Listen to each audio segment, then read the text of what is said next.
Hi, this is Carol from Skill Check.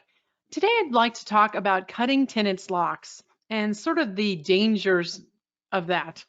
Because you just never know, how dangerous certain things can be and risky, right? So we want you to do it right.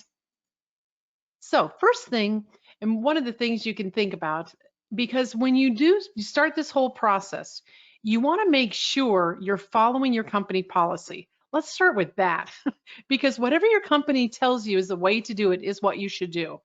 And I'm going to give you some other suggestions with that. So, one of the suggestions is to make sure you verify the person's identity. Even though you may think, that they know the information, right? Say, oh yeah, I'm in E21. I can't tell you how many times I've cut out the wrong lock over the years. It's shameful, really. It's unfortunate to say I've made lots of those mistakes.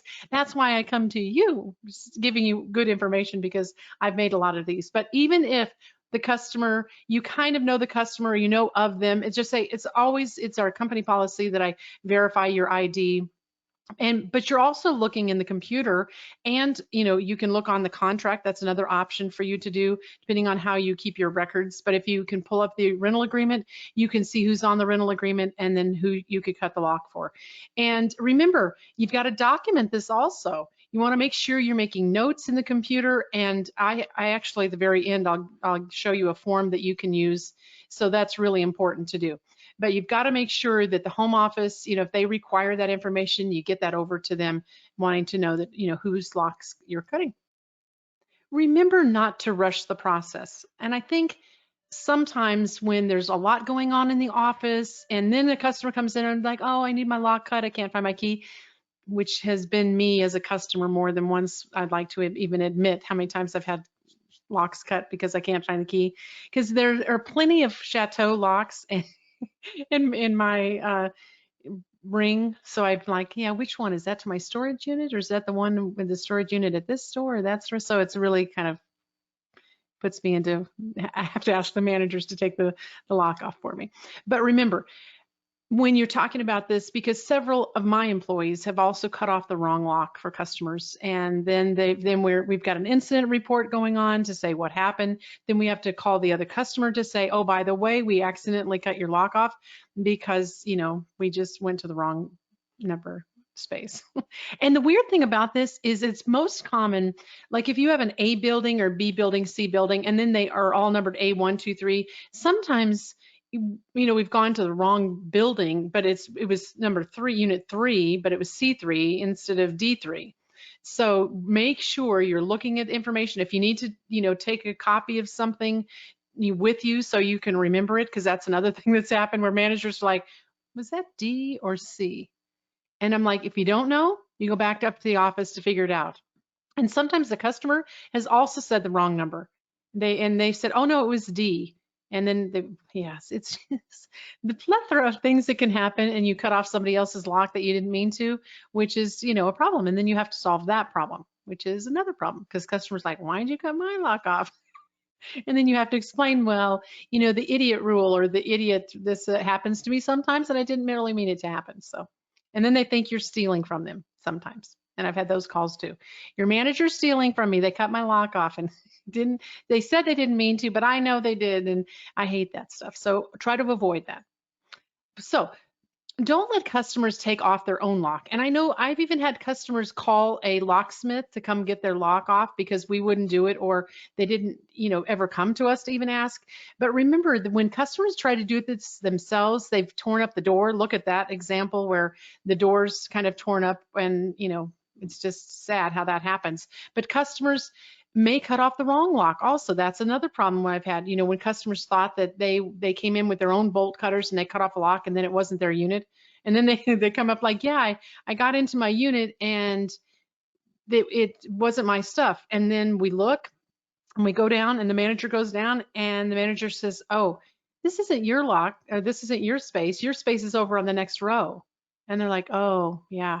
And then you realize they cut off somebody else's lock. Try to explain that to a customer. That never goes over well either. So, and the other thing, it may be a ruse that, the customer comes and say, "Oh, I don't have, I can't find my key, and I need you to get the lock off." And this has happened for me with like boyfriend girlfriends, where I've actually seen both of them come in, and then they come in, and it's like, "Oh, geez, you've got to do the person that's on the contract." That's why this is so important. Don't let them get you into cutting off the lock for someone else that's not the tenant, because that's not a good idea. Also, remember, be prepared to remove the lock. And I'm going to tell you, I've done this a lot of times without gloves, and it's better to have gloves. And I get my manager's gloves also. I like to do that or make sure that they have gloves, because it's when you're lock cutting, it's important. And if you're doing it, if you're grinding it off, you really should have a fire extinguisher with you, because at my stores, I have had mm, two little fires start. One bigger fire and two littler fires start by us grinding off. One was pretty bad. The grinding stuff went inside the space.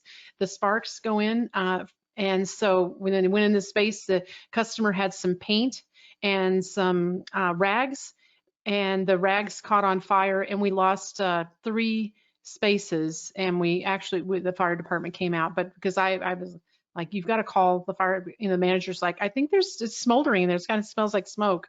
We couldn't get the lock off. So, and then as it turned out, 3 units went down by the time the fire department got there. So it's a good idea, if you're doing that, just to make sure you take a fire extinguisher if you're grinding off the lock. Now, beware of how you cut off locks also, because if you're using the bolt cutters, don't buy the cheap one. Don't cheap out. And I know sometimes I've gone down to take a lock off, and I can barely hold, it's not used to, but like as I'm getting older, I'm thinking, wow, these didn't seem so heavy, a couple years ago. But now that I'm getting a little older, it's getting harder to hold those big ones. But again, the biggest ones you can get is probably the best. I would say the best, but the bolt cutters, but try to get the really good ones. And sometimes don't, the little ones from the hardware store. I just tried to get a regular master lock off my electrical panel just recently, because I couldn't find the keys to that either. There's a pattern here, isn't there?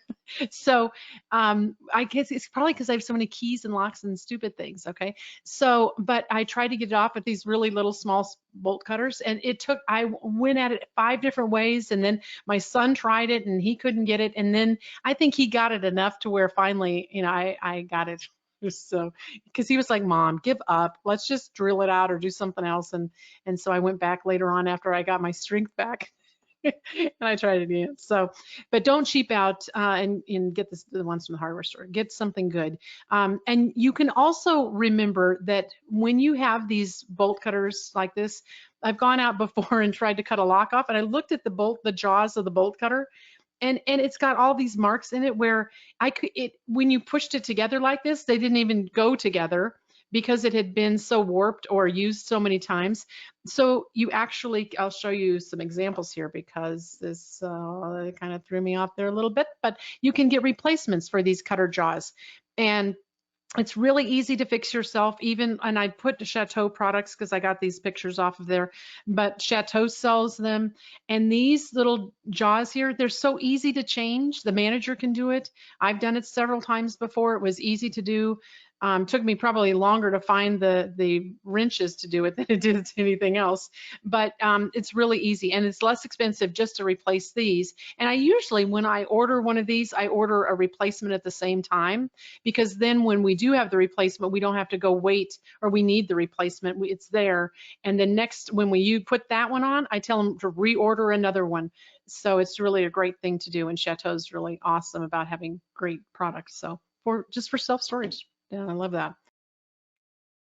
You can drill these disc and cylinder locks off, disc cylinder locks, whatever you want to call them. Some people call them different things, but anyway, you can drill them out, and that's kind of a nice way too, because but it does take a little work to know how to do it. And so Chateau came out with a guide and a little collar thing, and to show you how to do it or make it easier to do, because you have to get it at the right angle. Usually managers will say, "Can you just come do it, because when you come next time, because I never can get the right angle at it." So it's important. Get one of these disc busters for drilling. Yes, sirree. So Also, keep in mind that we have a free lock cutting form if you would like it. Let us know by going to info@skillcheck.com. We can give you a lock cutting authorization form. It's already, made up to where you can use it and have the customer fill it out. I just like to do that to say that, this is the person that was there. This is what we did. We have a procedure that we follow every time we cut off a lock, and this is what we do. And I really love the managers to have this because I want to know. The customer says, yeah, oh, I cut that. You had somebody else, the manager cut off lock for someone else. I'm like, okay, let's go back into the file. And we look and it's like, yeah, no, this was someone that was on the contract, but it wasn't someone other than this other person that they thought it was. So at least we had some, and we had the person's signature, which is even better. So I was like, woohoo, we did it right. And it worked, and the form worked and everything else. So thank you so much for watching. Really appreciate it. Again, my name is Carol Mixon from SkillCheck. And if you need to get a hold of me, you can email me at carol@skillcheck.com, and 800 number is 374-7545. And please, please, please subscribe to me on YouTube. I am desperately trying to get more subscribers than my son. And yeah, I'm still not even close. I see the people that have like 5 million. Well, I don't really think we have that many people looking in self-storage stuff, but thank you for listening. And please let me know if you have any other topics you'd like me to talk about. I'd be happy to do that too. And thank you for listening, and have a great day renting.